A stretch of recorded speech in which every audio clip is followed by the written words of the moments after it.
Here are your Court News Ohio top stories in 5 minutes.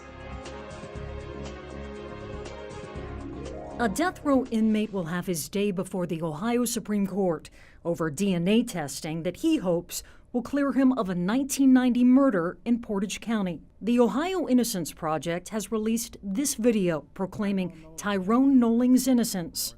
His attorneys want the High Court to grant access to DNA testing already done for gun shell casings to be run through a federal database and a reputable lab to do high-tech DNA testing on other evidence found at the scene. The Supreme Court ruled 4-3 in December that part of a state law regarding how capital defendants can appeal for more DNA testing unconstitutional.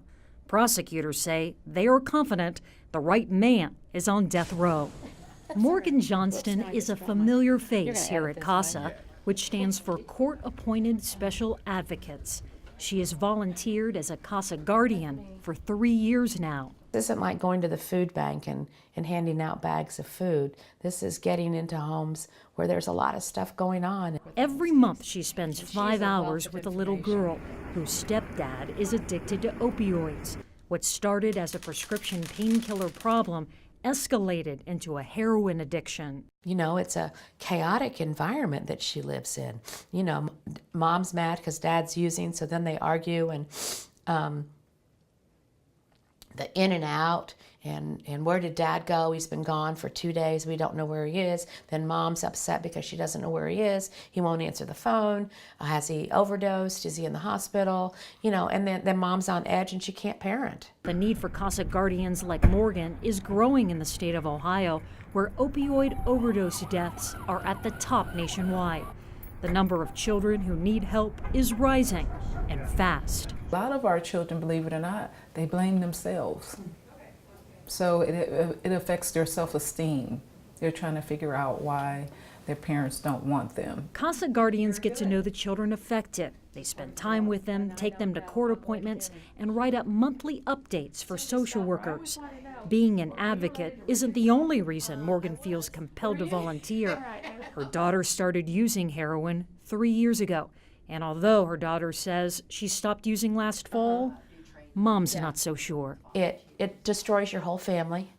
There were days when I couldn't even go to work because I was such a mess.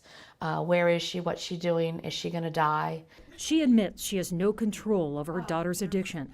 But as a CASA volunteer, it gives her a focused purpose to help other kids affected by the disease that has taken over her daughter's life. If I ever lose that, oh my God, I'm scared to death that someone's going to, I don't know that I ever will. Because with this drug and this addiction and the way it works, you can be clean for 20 years and have a moment and say, you know what, I think I'm going to use.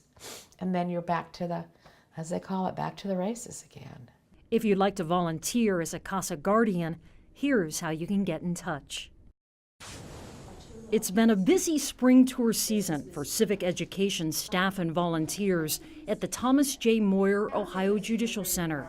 During the past 3 months, guides led 170 tours with more than 8,000 visitors. We did have great attendance for the spring, definitely in the top tier of springtime attendance.